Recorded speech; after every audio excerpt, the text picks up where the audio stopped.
Hi there. I was just working on one of my inventions here. I'm Jane Avery Whitaker, but you can call me Whit, and this is Odyssey. Hey, let's see if this thing works. Whoa, hold it. Okay, so it needs a little work, but that's the exciting part because you never know what you'll discover along the way. Oh, don't take my word for it. You can find out for yourself when you come along on today's Adventures in Odyssey.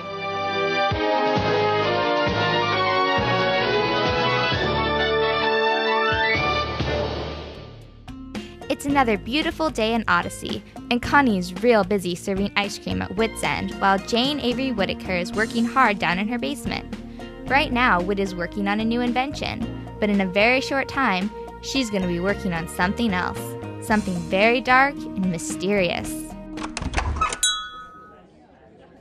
Hello there, welcome to Whit's End. What can I get for you? Oh, no ice cream for me, thanks. I'm actually just here to drop off this package. My Uncle Tom asked me to come by and drop this off for Mrs. Whitaker. Oh, you must be Jamie, Tom's niece. It's nice to finally meet you. Your uncle talks about you all the time. I'm Connie. Well, it's very nice to meet you, Connie. Whit's down in the basement working on one of her inventions. Here, let me take you down there. Now, if I could just get this bolt adjusted properly. Whit! Down here, Connie. Do you need help up there? Oh, no, you just have a visitor. Oh, and who might this be? I'm Jamie. My Uncle Tom asked me to come deliver this package to you. Well, it's nice to meet you, Jamie. I'm Jane Avery Whitaker. Oh, good. You brought my computer transistor. This is going to be the brains of the entire invention. Is that really a new invention of yours, Mrs. Whitaker? Well, sort of, but it's not new. It's an idea I've been working on for a long time. May I ask what it is? Why, of course you may. It's well, I don't know what to call it yet. Basically, it's the opposite of a microwave oven. The opposite? You know how a microwave oven will heat things up in just seconds? Well, this will cool them off in seconds. An instant freezer! Yes, I thought it'd come in handy, this being an ice cream shop and all. If I could ever finish it. The right parts are hard to find, like this computer transistor you brought with you. Your uncle was nice enough to drive all the way up to town of Huckleberry to pick it up for me. Yup, I had to special order it. It'll fit right in. Oopsie. Oh no, where did it go? I think it fell on the floor. All right, well, be careful. I don't want it stepped on. Can anyone see it? It rolled over that way, behind that cabinet. Well, let's have a look. Whit? I never noticed this cabinet before. It covers from floor to ceiling. Did you just get it? No, actually, it was here when I moved into this building. Wow, it must be really old. Look how big it is. What do you use it for? Oh, just odds and ends. Here, give me a hand with this. We'll have to move it to get the part. If you lift it, I'll look for it, Mrs. Whitaker. Well, thank you, Jamie.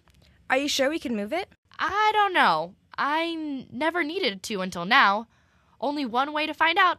Okay, well, ready when you are. One, two, three, lift! Do you see the transistor, Jamie? Yes, it's back by that door. The door? What door? The door behind the cabinet. Here, let's move this farther out, Connie. Here's your transistor, Mrs. Whitaker. Oh, well, thank you, Jamie. But where in the world did this door come from? You didn't know it was here? No. Must be some sort of storage closet. Well, it isn't locked, but it's stuck. Here, let me give you a hand. This is so exciting. A hidden door. Maybe it's some kind of hidden room full of treasure or something. I can't wait to go in. Or maybe it's a dusty closet with cobwebs and spiders. I'll wait out here. That's a good idea. There. Would you please get me that flashlight off the bench, Jamie? Whoa, smells awfully musty. You think there's a light switch? Might be. I don't want to try until I can see it, just in case some wires are exposed. Here's the flashlight, Mrs. Whitaker. Well, thank you, Jamie. Lots of empty shelves and... What's over there? Whit, look! What is it? What is it? Why can't I see? Looks like a bullet hole in the shirt. A bullet hole? I'm coming in. No, don't. Come on. We better not do anything until the police get here.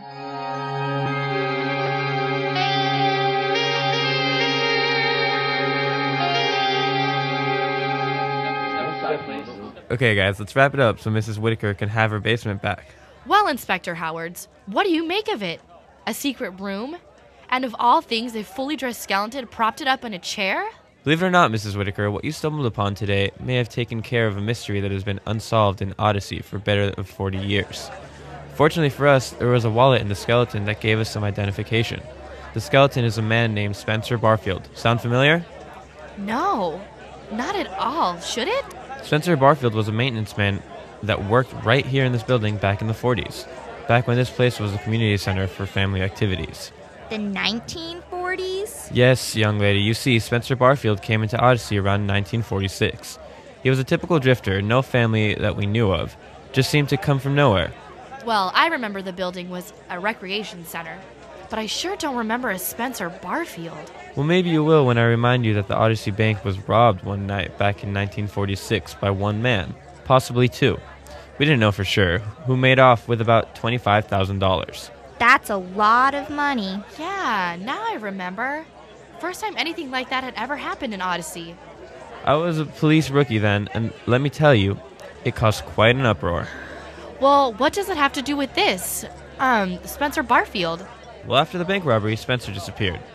We assumed he was in on the bank robbery, took the money and ran. They searched for him all over the country, but never found him. Until now. So, what does this mean? Mean? I don't suppose it really means anything. But he was murdered. I saw the bullet hole in his shirt. A .38 caliber bullet hole to be exact. I think it's obvious what happened. He had a partner in on the robbery. Partner double-crossed him, shot him, put him in here, and ran off with the money. Then maybe we should start looking for the partner. After 40 years, you must be joking, Mrs. Whitaker. What's the point? The partner, if he's still alive, couldn't possibly be found, and I'm sure that the money is long gone. $25,000 wouldn't last 40 years, that's for sure. Well, thank you for all of your help, Mrs. Whitaker. If you don't mind, I'd like you to keep everyone out of this room for a few days, just in case the laboratory technicians need to go over it again. Oh, well, of course. I'll do anything I can. Thank you. Good day. Wow, this is incredible. It's just like a mystery book. Well, I don't think it's something to be enjoyed, Jamie. No, but, well, what if the other bank robber is still living here in Odyssey? He's gonna be awfully nervous that we found this room. Well, I'd be surprised if he stayed around this long, if he's still alive. Still, there's a man killed, and we don't know for sure who did it or why. This isn't like a TV show where people just die for the fun of it.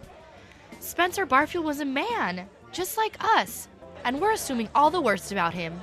Nobody knows if he robbed the bank. Nobody knows if he was really double-crossed by a partner and shot. No one really knows anything. Now, maybe it's about time we found out. But Whit, you're taking on a case that's over 40 years old. Where would you start? Well, where else? The library. Can I go with you, can I? Well, it's okay with me. I'll give your uncle a call on the way over and ask. Connie, will you mind staying here and mind the shop? Of course, Whit. Well, come on, Jamie. Yay! A real-life adventure.